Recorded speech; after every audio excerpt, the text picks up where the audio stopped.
padamu Yesus, itulah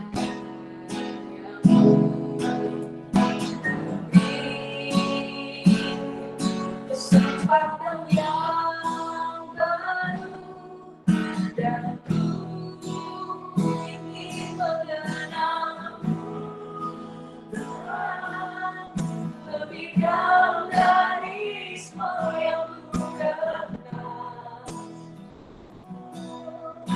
Ada kasih yang melebihi ada untuk menjadi penyembah dan ku ingin mengenalmu Tuhan lebih dalam dari semua yang ku kenal. Tiada kasih yang melebihimu ada untuk menjadi penyembah ada untuk menjadi penyembah ada untuk menjadi penyembah.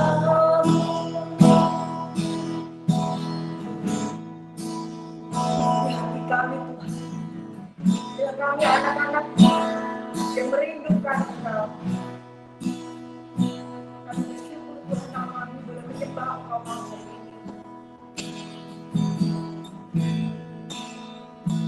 Izinkan kami untuk mengenalmu lebih dalam.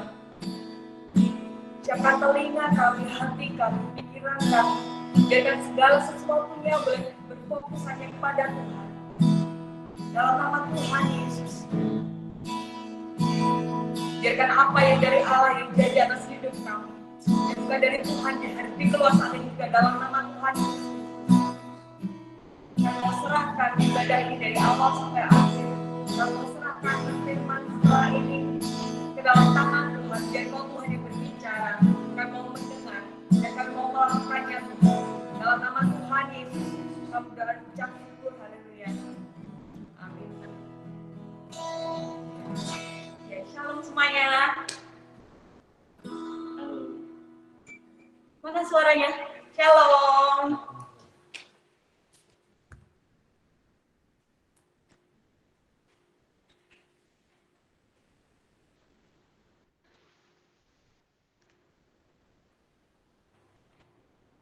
Shalom. Mau dengar suaranya dong? On mic dong, on mic. Shalom, Mbak.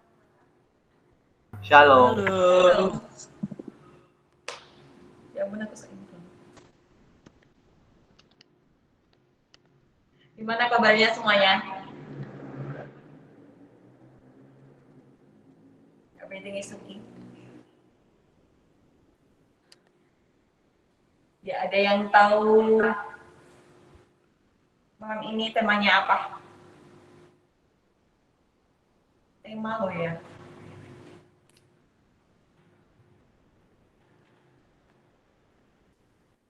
Sebentar ya.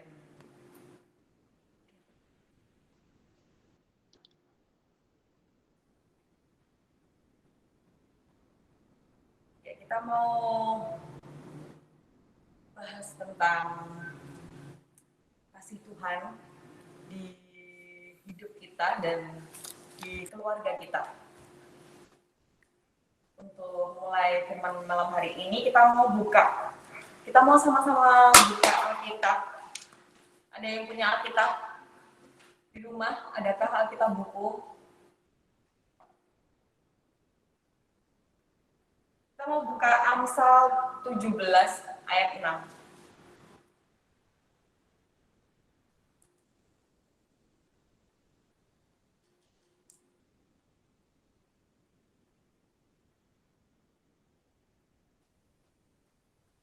Di sini buka Alkitab juga boleh ya.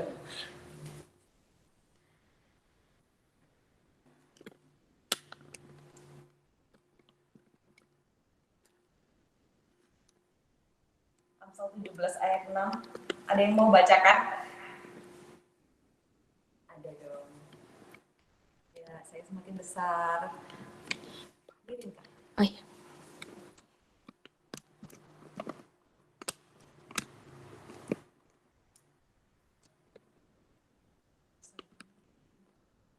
Suaranya kurang keras.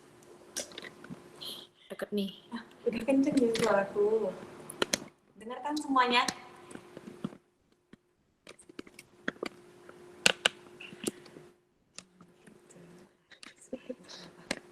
Biar aku kelihatan kurus ya. Iya. Mohon pengertiannya ya semuanya. Ada yang mau bacakan Amsal 17 ayat 6?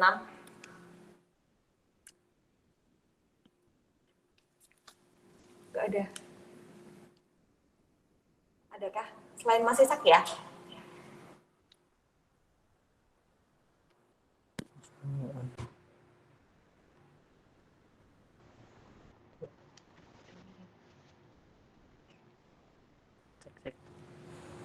Gak ada yang bacakan ya? Ayo dong yang lainnya.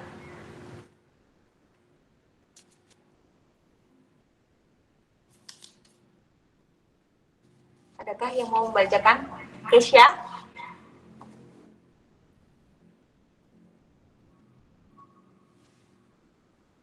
Hai Kesya. Kesya, kamu nggak bobok kan?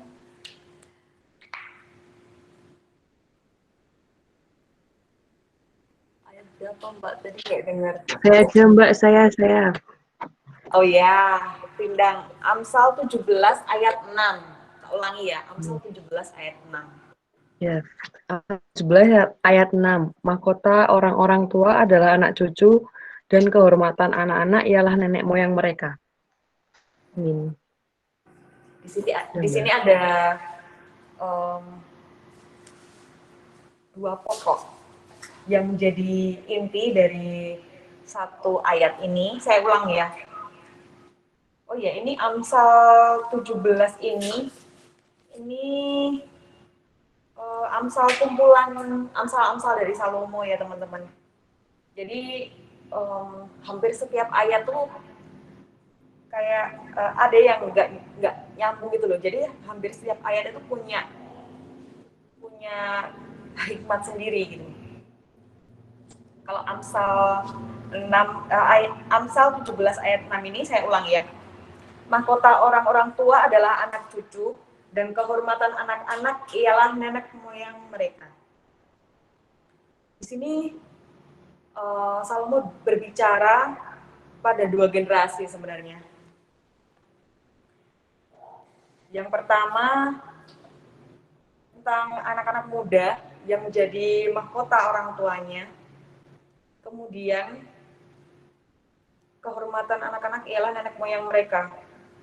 Kemudian tentang orang tua yang menjadi kehormatan anak-anak. Jadi bagi orang tua itu anak-anak mereka itu kayak dianggap sangat berharga gitu loh. Itulah kenapa disebut seperti mahkota. Kemudian orang tua biasanya juga melakukan apapun untuk membahagiakan atau untuk kebaikan anak-anak mereka. Sedangkan bagi anak-anak, orang tua merupakan suatu kebanggaan. Jika orang tua mereka sukses atau orang tua mereka berbuat baik, maka itu akan menjadi warisan yang berharga. Saya beberapa waktu lalu saya lihat film itu yang mengisahkan anak-anak SMA, hubungan mereka dengan orang tuanya gitu. Di situ saya belajar banyak tentang ternyata ada banyak cara orang tua mengasihi anak-anak mereka. Bahkan ada yang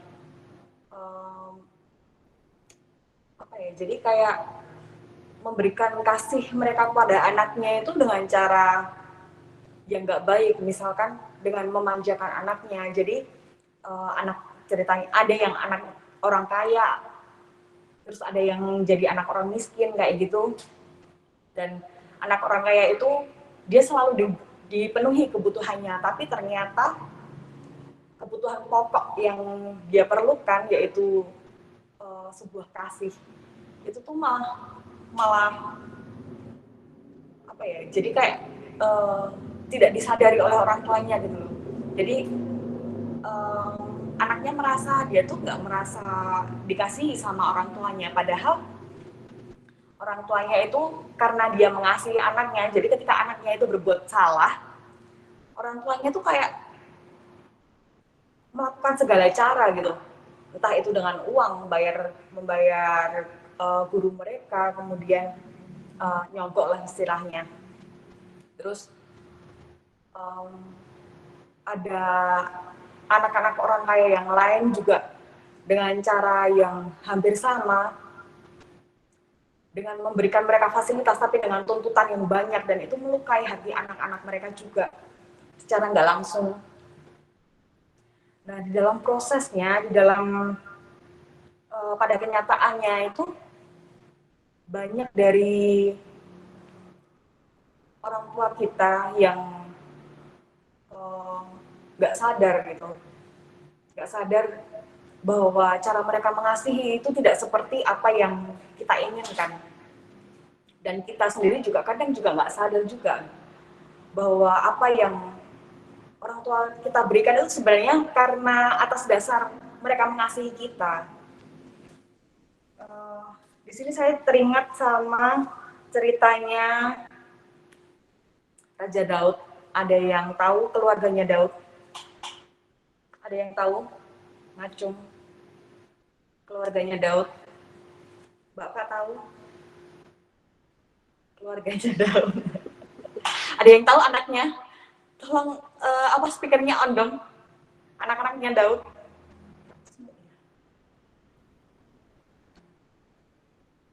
Anaknya Daud yang pertama namanya? Kayaknya masih saja yang jawab. Anaknya yang sulung namanya Amnon. Kemudian dia memiliki, kan memang zaman dulu tuh banyak istri ya. Jadi banyak raja yang memiliki banyak istri gitu. Jadi otomatis mereka juga punya banyak anak. Nah, ada yang tahu kejatuhannya Daud nggak? Dengan ini nggak ada yang mau on ya? Dengan Batsheba, ya benar Mas Sisa, jangan masih terus ya. Kalau ada yang tahu kejatuhannya Daud dengan Batsheba, Kak, kok aku ngerasa hening ya Kak? Pakai iringan boleh Kak?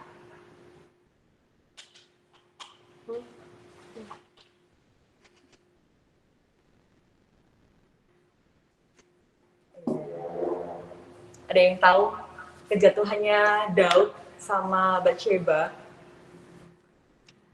Itu diawali, oh iya, kalau kalian belum pernah baca, di 2 Samuel 11 sama 12. Di 2 Samuel 11 sih kejatuhannya.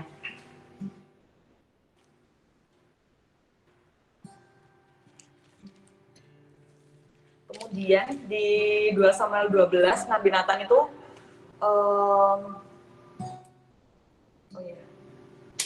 jadi kejatuhannya Daud sama Batsheba itu, sebenarnya Daud tuh tahu kalau Batsheba itu istrinya Uria, tapi karena dia terpesona dengan kecantikannya Batsheba ketika dia mandi, jadi waktu itu seharusnya Daud itu pergi perang, tapi dia nggak pergi. Dia memberi kepercayaan sama anak buahnya, lalu dia duduk di sotoh. Sotoh itu apa ya? Kayak apa namanya? Oh iya, balkon. Kalian tuh belangkon ya? Belangkon. Jadi kayak di balkon gitu. Nah, ketika Daud tuh santai-santai gitu duduk di balkon, terus habis itu dia tuh nggak sengaja lihat si Batsheba tuh lagi mandi, terus karena Bathsheba itu pertama dia udah cantik, kemudian dikatakan elok parasnya. Tapi sebenarnya anak buahnya Daud itu udah bilang sama Daud bahwa dia itu tuh istrinya Uria gitu. Kemudian Daud malah menyuruh si anak buahnya untuk mengambil Bathsheba ke istana dan akhirnya meniduri Bathsheba gitu. Nah, itu kejatuhan Daud di situ. Kita tahu Daud itu orang yang sangat dekat sama Tuhan. Dia orang yang bahkan selalu bersekutu sama Tuhan. Maksudnya, dia selalu menyembah Tuhan. Tapi ternyata orang yang intim sama Tuhan pun bisa jatuh dalam dosa juga. Dan mulai dari situ, kemudian Nabi Nathan memperingatkan Daud karena waktu setelah Daud tidur sama Bathsheba, kemudian Bathsheba kan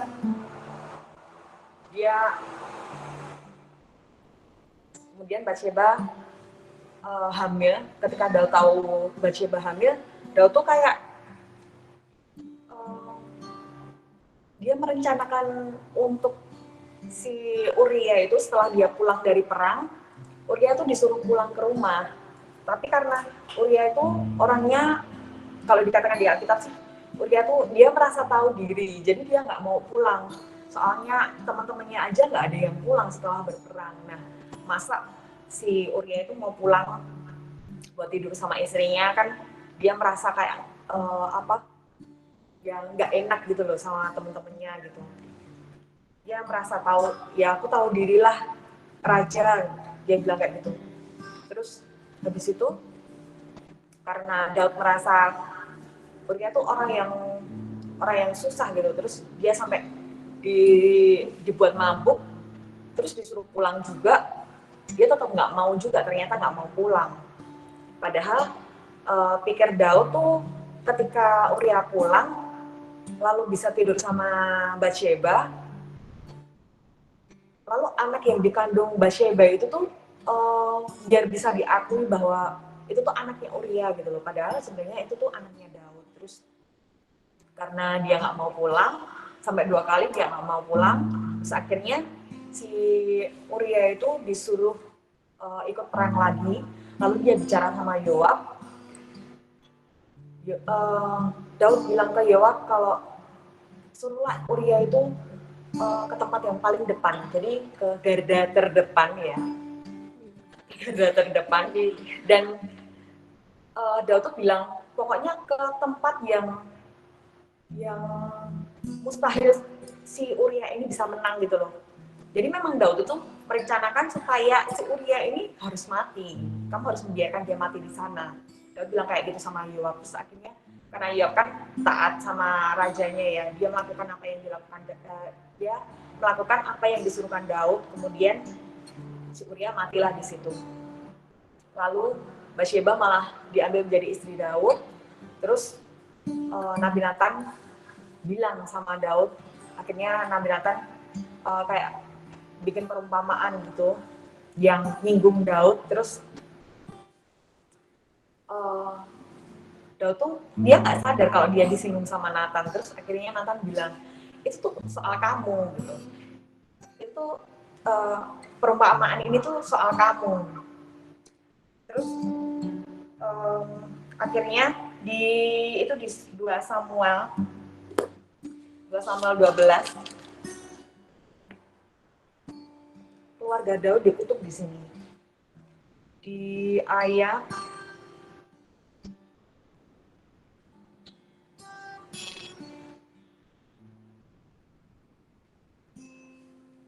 sebentar ya teman-teman.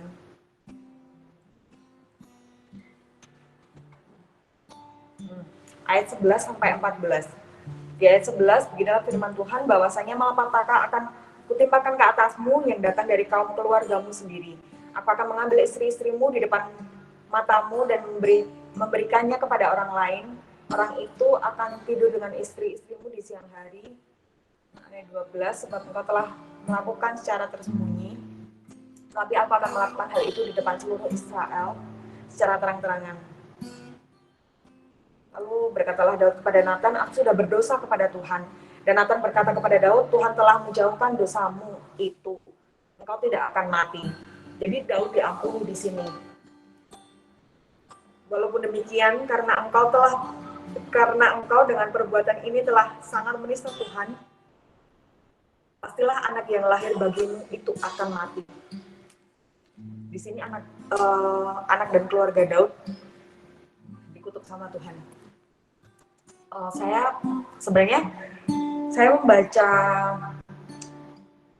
membaca keseluruhan dari cerita keluarga Daud ini ketika saya baca sebuah buku rohani yang diberikan oleh Bapak Gembala, hadiah sih sebenarnya, hadiah Natal.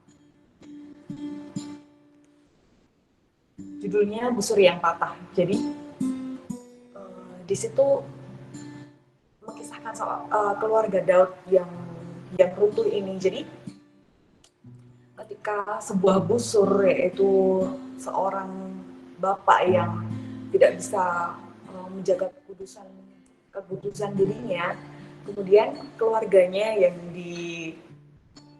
yang jadi hancur karena busurnya sudah patah, sehingga anak panah itu nggak bisa diarahkan dengan tepat gitu. Mulai dari sinilah kejatuhan Daud, dan mulai dari sini anak-anak Daud juga mulai hidup nggak benar gitu. Kalau ada yang tahu ceritanya Amnon itu anak sulungnya Daud yang dia udah tahu kalau dia itu akan diangkat menjadi raja suatu hari nanti, tapi dia malah terpikat dengan adik tirinya. Kalau ada yang tahu, siapa yang tahu adik tirinya Amnon? Adik perempuan. Ada yang tahu? Ini nggak ada yang tahu ya? Atau nggak mau jawab aku ya? Saudaranya ada yang tahu, namanya Absalom. Dan adik perempuannya adalah Tamar. Nah, karena Tamar ini memang dia sangat cantik, Amnon itu terpikat sama si Tamar ini, kemudian ditidurilah dia. Terus karena Amnon tahu-tahu tuh Amnon tuh kayak ngerasa benci gitu sama Tamar setelah tidur sama Tamar itu, padahal itu tuh saudaranya sendiri. Terus jadi Tamar itu bukannya dia mau ditiduri, enggak ya. Di situ ceritanya Tamar tuh diperkosa sama si Amnon. Makanya ketika Tamar itu keluar dari kamar kakaknya, terus ketemu sama si Absalom, kakak kandungnya. Absalom tuh tahu, kamu kenapa? Apa kamu habis tidur sama si Amnon gitu? Terus karena Tamar menunjukkan dukanya, jadi di waktu dulu tuh kalau misalkan kita sedang berduka tuh kita menaruh abu atau debu di atas kepala, kemudian baju yang dikenakan Tamar itu baju untuk bangsawan, baju untuk putri bangsawan kayak gitu, bajunya itu dikoyakkan, jadi dirobek gitu, karena dia merasa dia udah nggak suci lagi gitu. Soalnya di zamannya Daud itu putri bangsawan yang mengenakan baju yang bagus itu baju khusus untuk putri bangsawan. Nah, orang yang mengenakan baju itu tuh berarti dia tuh masih perawan gitu udah, karena Tamar merasa dia sudah hidupnya udah dihancurin sama kakaknya si Amnon itu, makanya dia merasa sangat buruk dan dia merasa nggak layak untuk pakai bajunya itu. Terus Absalom jadi tahu kalau si Tamar tuh keluar dari kamarnya Amnon, ternyata karena udah diperkosa sama si Amnon. Nah di situ tuh muncul apa ya, muncul dendam sih di hatinya Absalom. Absalom tuh nggak ngomong apa-apa sama Tamar, sama orang lain juga nggak ngomong apa-apa, tapi karena waktu itu si Daud ini dia tahu kalau Amnon berbuat jahat tuh dia tahu, tapi karena mungkin waktu itu Daud kayak ngerasa dia mau negur Amnon juga nggak bisa gitu, karena dia menyayangi anak-anaknya, dia menyayangi Tamar juga sebenarnya, dia menyayangi Amnon juga karena dia anak sulungnya, dia menyayangi Absalom juga, tapi karena Daud terlalu menyayangi anak-anaknya dan dia juga menyadari kalau aku pun dulu pernah jatuh dalam dosa gitu. Terus di situ tidak diceritakan apapun setelah itu.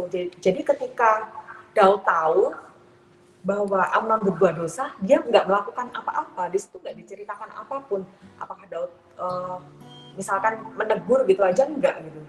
Jadi mulai dari situ muncullah perasaan luka di hati Absalom untuk Daud juga gitu. Lalu kemudian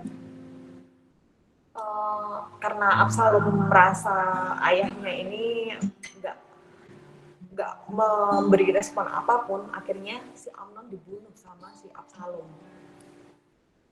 Kemudian si Absalom melarikan diri habis itu. Setelah melarikan diri, kemudian dia kembali lagi ke negaranya, ke negerinya. Lalu dia memberontak pada Raja Daud. Dan karena pemberontakannya, akhirnya si Absalom akhirnya juga dibunuh sama Yoab gitu. Dan di sini apa ya? Saya kayak ngerasa sayang gitu. Kok malah jadi begitu berantakan. Jadi si Amnon akhirnya dibunuh, si Tamar juga dia sudah tidak perawan. Kemudian Absalom juga Absalom itu sampai dia juga meniduri istri Daud juga gitu. Nah di situ saya merasa kayak kok jadi semuanya sia-sia gitu, karena busur yang patah itu tadi. Jadi karena Daud dia nggak bisa mengarahkan anak-anaknya karena dia pernah jatuh dalam dosa, jadinya malah semuanya berantakan gitu. Nah banyak juga orang tua yang salah dalam mendidik anak-anaknya, mungkin karena orang tua mereka pernah merasakan atau pernah mengalami apa yang anak mereka alami, lalu mereka jadi diam aja ketika anak-anak mereka, ketika kita berbuat salah. Atau mungkin ada orang tua yang karena terlalu sayang sampai dia nggak mau kalau misalkan anaknya berbuat salah malah ya udah malah dibela gitu. Jadi anakku nggak salah kok, ada juga orang tua yang kayak gitu. Dan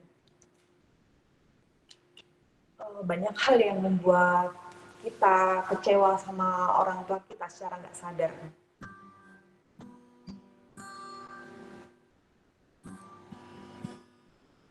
Padahal anak-anak ya anak muda, kemudian anak-anak yang masih kecil juga, itu banyak dari kita yang secara otomatis kayak kita menjadi copy dari orang tua kita. Nah,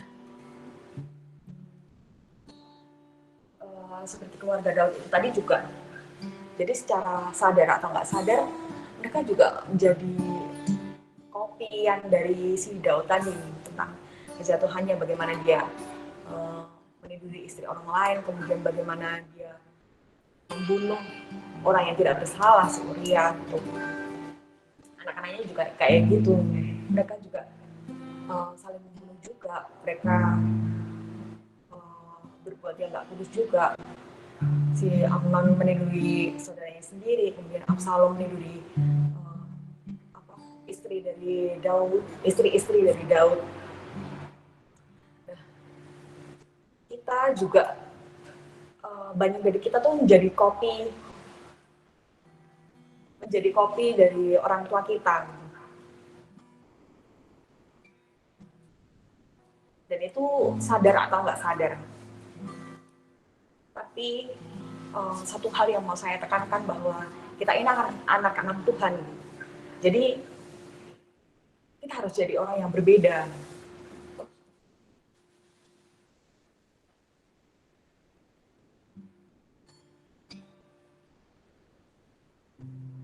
Karena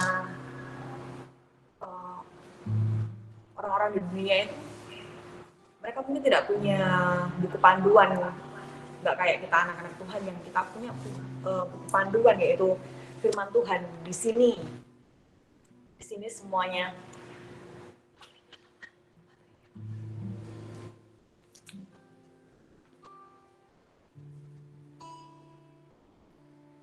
disinilah segala sesuatu yang harus kita mengerti, yaitu apa yang disukai Tuhan, yang nggak disukai Tuhan, yang seturun dengan firman Tuhan itu, yang seturun dengan apa yang Tuhan mau, itu tuh semuanya ada di dalam firman Tuhan ini, ada di dalam Alkitab ini. Perbedaan kita sama dunia itu kayak ya ini gitu. Dan ketika kita mendapati orang tua kita berbuat hal yang tidak sesuai, yang tidak seturun dengan firman Tuhan, jangan sampai kita juga menjadi kopi dari mereka. Dan caranya untuk kita bisa tahu hal itu adalah dengan baca Alkitab, dengan bersekutu sama Tuhan, supaya apa yang kita lakukan itu enggak semuanya kopi dari orang tua kita gitu. Dan kesadaran akan firman Tuhan sangatlah penting di sini.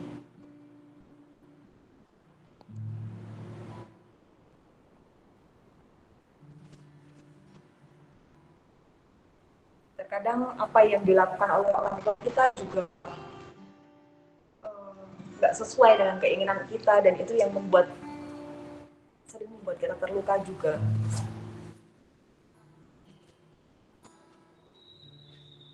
Hal yang kadang mereka anggap sebuah kasih itu terkadang juga melukai kita juga.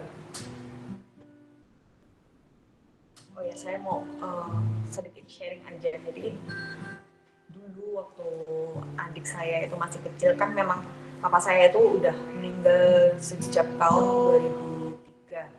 Itu saya masih kelas 3 SD dan adik saya itu masih bayi. Nah, waktu adik saya SMP kalau nggak salah, itu memang adikku kan bandel banget orangnya. Ya cowok sendiri kan, soalnya cowok ragil, anak terakhir. Nah, itu yang bikin dia apa ya? Ya mungkin karena memang beberapa sifat seorang ayah nggak dia miliki gitu, karena dia nggak pernah tahu sosok ayah itu seperti apa. Dan ketika adik saya melakukan kesalahan, pasti mama saya tuh marahnya nggak kayak kalau sama saya sama kakak saya itu enggak. Kalau sama saya sama kakak saya itu paling mama saya cuma sekedar kata-kata gitu, yang apa ya, kata-kata yang dalam gitu aja kita udah nangis gitu. Nah kalau sama adikku tuh dia enggak. Jadi mamaku tuh pernah sampai adikku, bahkan beberapa kali adikku ditampar gitu, terus ditendang juga pernah. Jadi adikku pas duduk di bawah gitu, ditendang adikku gitu pernah. Terus sampai aku mikir, mama tuh nggak kayak gitu, dulu tuh nggak kayak gitu, kok sekarang kayak gini, kenapa?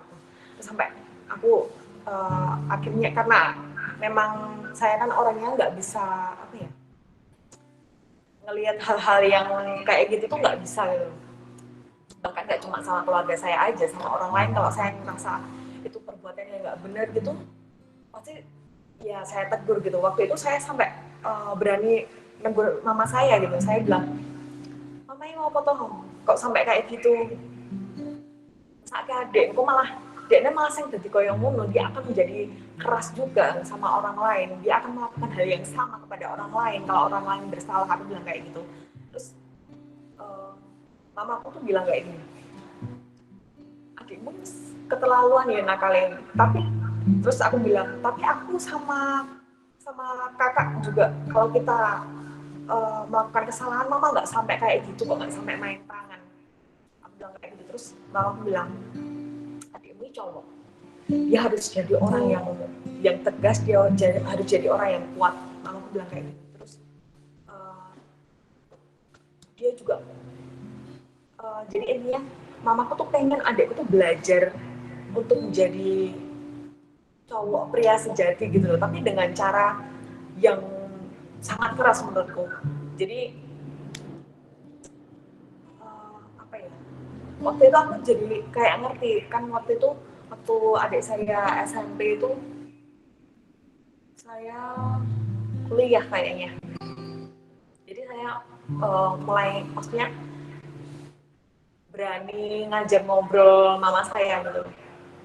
Terus di situ saya juga mulai berpikir juga, di situ saya berpikir, oh berarti menurut mama saya itu tuh yang terbaik, itu yang terbaik buat adik saya. Nah, kita nggak pernah tahu apa yang orang tua kita pikirkan. Kadang hal-hal yang menyakitkan itu menurut mereka itu untuk kebaikan kita. Dan saya juga belajar juga waktu itu kalau karena saya seorang anak, saya nggak bisa menegur mama saya maksudnya dengan terlalu kelewatan gitu loh. Jadi mama harus gini gitu kan nggak bisa. Jadi saya tetap bersikap sebagai seorang anak gitu. Terus karena waktu itu saya juga sudah bertobat, jadi saya cuma mendoakan keluarga saya juga. Karena memang waktu itu saya ngerasanya nggak bisa kalau bukan Tuhan yang kerja, nggak bisa kalau bukan Tuhan yang mengubahkan kondisi keluarga saya.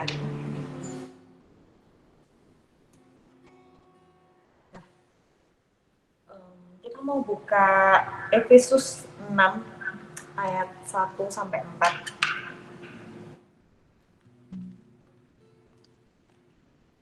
Apa sih yang harus kita lakukan sebagai anak Tuhan? Di Efesus 6 ayat 1 sampai 4. Hai anak-anak, taatilah orang tuamu di dalam Tuhan, karena haruslah demikian. Hormatilah ayahmu dan ibumu. Ini adalah suatu perintah yang penting, seperti yang nyata dari janji ini, supaya kamu berbahagia dan panjang umurmu di bumi. Kemudian ayat 4, dan kamu bapak-bapak, ini sebenarnya untuk orang tua ya. Dan kamu bapak-bapak, janganlah bangkitkan amarah di dalam hati anak-anakmu, tetapi didiklah mereka di dalam ajaran dan nasihat Tuhan. Jadi memang kita nggak bisa ngomong sama orang tua kita soal ayat 4 ini, tapi kita jadi ngerti, oh berarti apa yang orang tua kita lakukan yang tidak seturut dengan firman Tuhan, itu jangan sampai kita ikuti juga gitu. Jadi kita tetap harus sesuaikan dengan firman Tuhan. Apa yang sesuai dengan firman Tuhan, itu yang kita ikuti, itu yang kita lakukan. Dan kalau itu tidak sesuai dengan firman Tuhan, kalau kalian mau ajak sharing orang tua misalnya, itu bisa, atau mungkin kalian, kalau misalkan kalian merasa hal itu terlalu apa ya, kayak terlalu nggak sopan gitu sama orang tua, bentar ya teman-teman.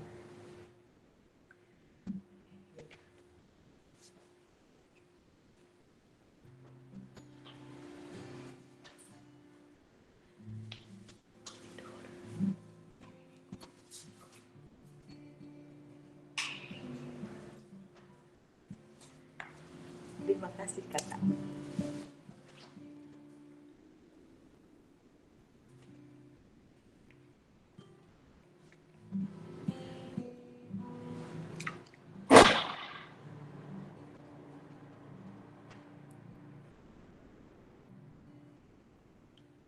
Agak kesel kurang air. Jadi apa yang sesuai dengan firman Tuhan itu yang kita ikuti, dan kalau itu tidak sesuai dengan firman Tuhan yang kita ngerasa hal itu nggak sopan, kalau kita menegur mereka soal hal itu, karena menurut saya gini, ada beberapa hal yang bisa kita diskusikan sama orang tua kita, dan ada beberapa hal yang kayak kita kayaknya kurang sopan gitu kalau misalkan kita diskusikan sama mereka. Nah, itu hal yang nggak bisa kita sentuh, itu tuh akan sangat baik, bukan akan sangat baik lagi. Memang seharusnya kita doakan mereka, karena sekali lagi harus ada yang menjadi tiang doa dalam keluarga, dan itu bukti kasih kita pada keluarga dengan mendoakan mereka dan berharap Tuhan akan mengubahkan segala sesuatunya, entah kita yang dirubah atau keluarga kita yang dirubah atau situasi yang dirubah, dan menjadikan semuanya itu seturut dengan kehendak Tuhan.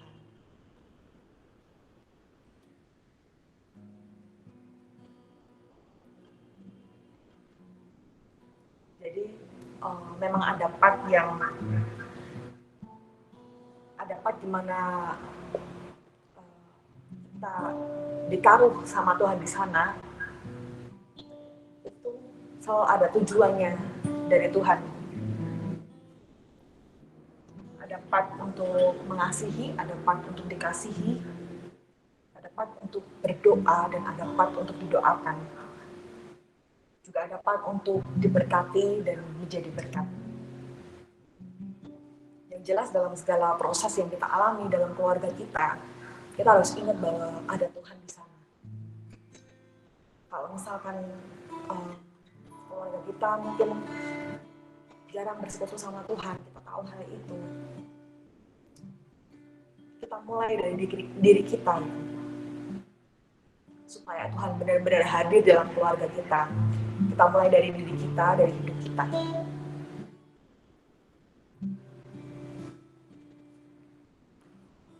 Saya undang pemain musik untuk masuk.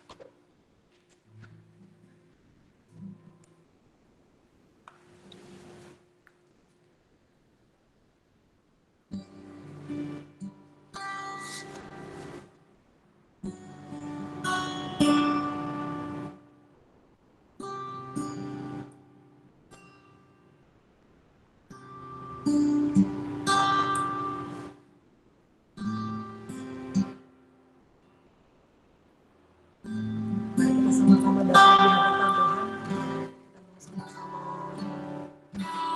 kembali memuji Tuhan dan menyadari tentang kasih Tuhan di hidup kita, kasih Tuhan dalam keluarga kita.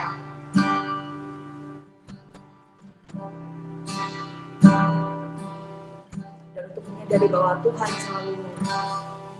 selalu beserta dengan keluarga kita.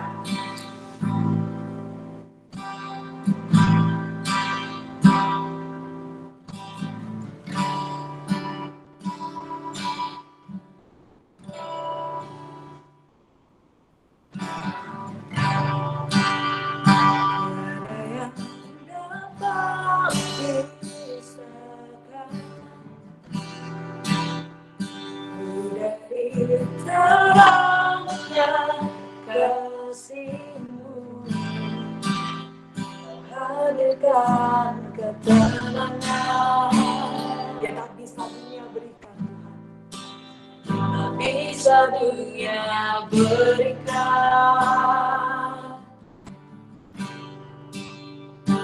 Kini Kau pegang hidupku, dan Kau hapus kesalahanku.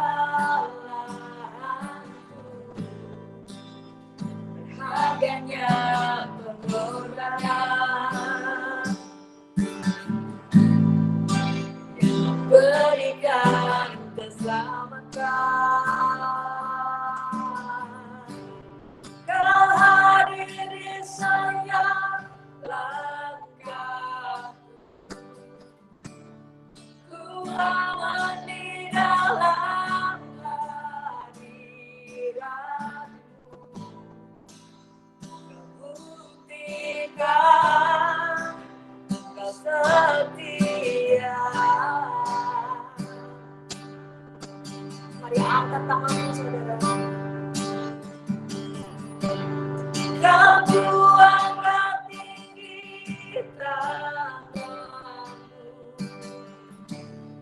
dan aku berserah kepadamu. Selamanya kau setia.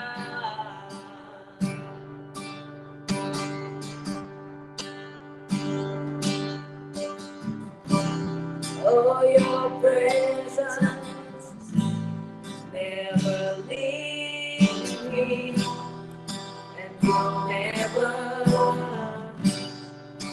forsake me.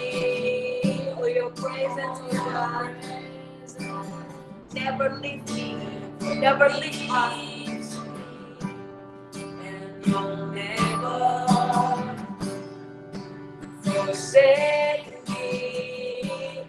Oh, your presence never leave me, and you never forsake me. Oh, your presence never leave me, and you never forsake me.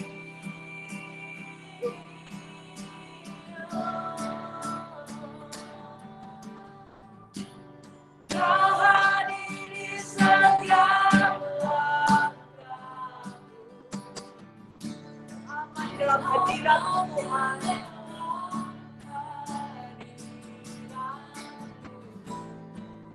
Kau buktikan bahwa Kau Tuhan yang setia.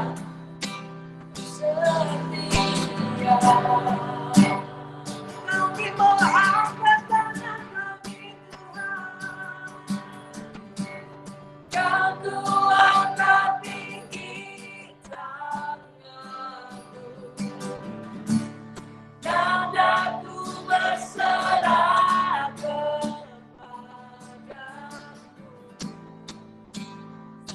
Selamanya setia.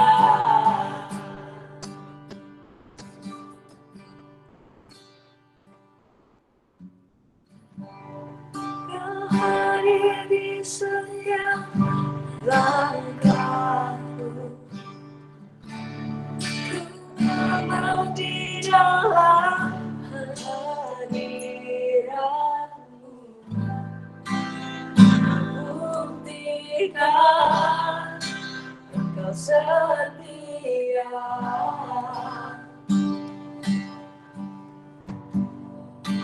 Kami sungguh tahu, Tuhan, ada hal-hal yang bisa kami sentuh dalam keluarga kami. Ada hal yang tidak bisa kami sentuh. Ada hal yang bisa ada dalam kendali kami.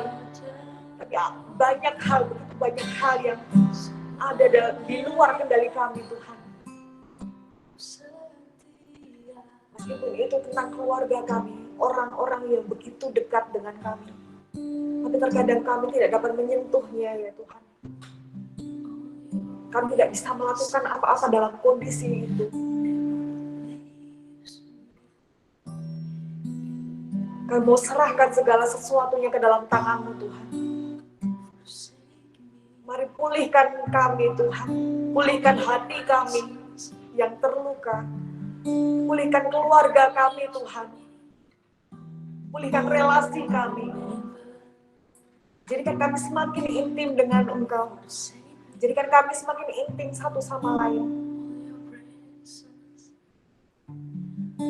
Jadikan kami anak-anak-Mu yang taat akan firman-Mu, yang takut akan Engkau, yang mengasihi Engkau, juga mengasihi keluarga kami, yang tetap hormat pada keluarga kami, hormat pada orang tua kami.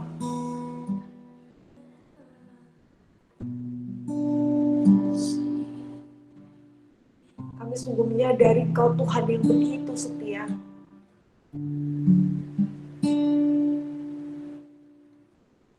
Maka jadikanlah hidup kami berkenan di hadapan-Mu Tuhan.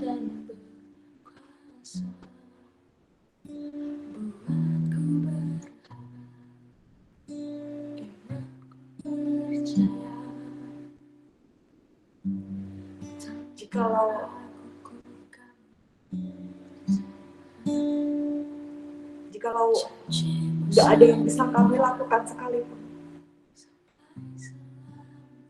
ambil alih hidup kami Tuhan.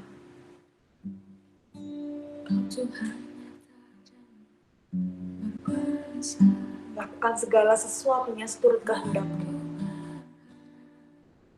Kami percaya Tuhan, kami sungguh percaya keluarga kami, anak-anak-Mu yang saat ini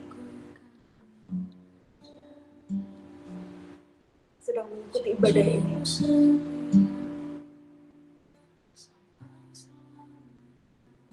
Juga anak SOT lain yang tidak dapat bersatu dengan kami Tuhan. Kami percaya Tuhan, keluarga kami akan dipulihkan Tuhan. Engkau yang akan melakukannya ya Tuhan.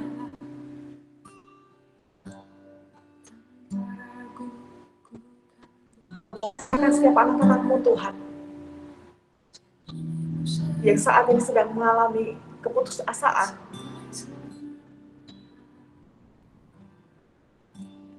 rasanya sudah mentok Tuhan, kita udah gak bisa melakukan apapun.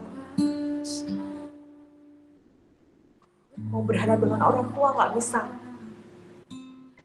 mau bicara sama mereka juga gak bisa.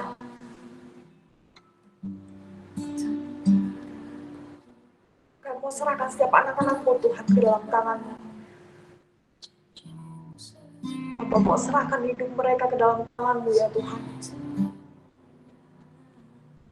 Biar Kau Tuhan yang berkarya atas hidup mereka. Dalam nama Tuhan Yesus, biarkan Roh-Mu yang memenuhi hati kami Tuhan. Biarkan pimpinan Tuhan terus ada atas hidup kami. Dalam nama Tuhan Yesus Kristus, Kau mau serahkan segala sesuatunya Tuhan. Dan biarkan Kau saja ya Tuhan, yang bertahta atas hidup kami, yang mengambil alih hidup kami. Dalam nama Tuhan Yesus.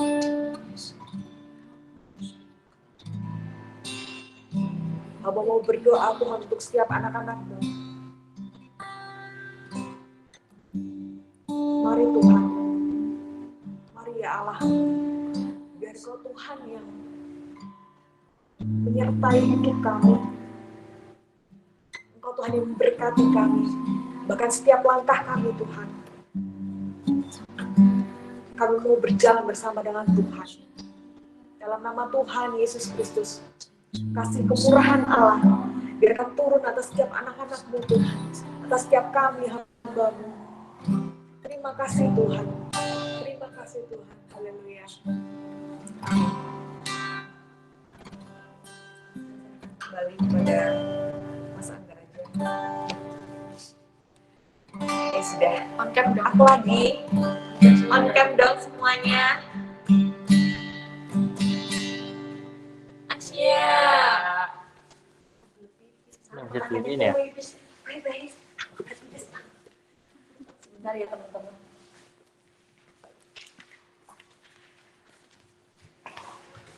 Ya, halo teman-teman.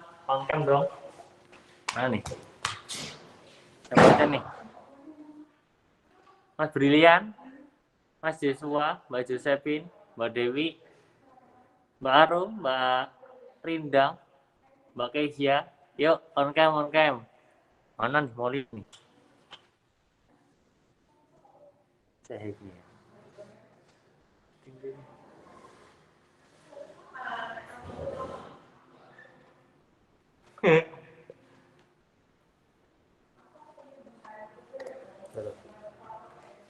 Mic-nya dong, mic-nya di-onin dong.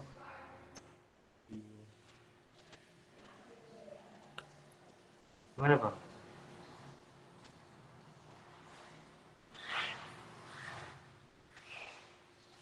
Oke. Ya, ibadah hari ini cukup sampai di sini.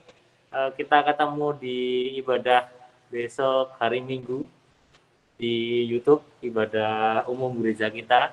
Sama kita juga ketemu di ibadah Youth Son of Thunder, Entin Son of Thunder hari Jumat ya. Ya. Nanti pengumuman di grup segera menyusul. Wih, siapa nih?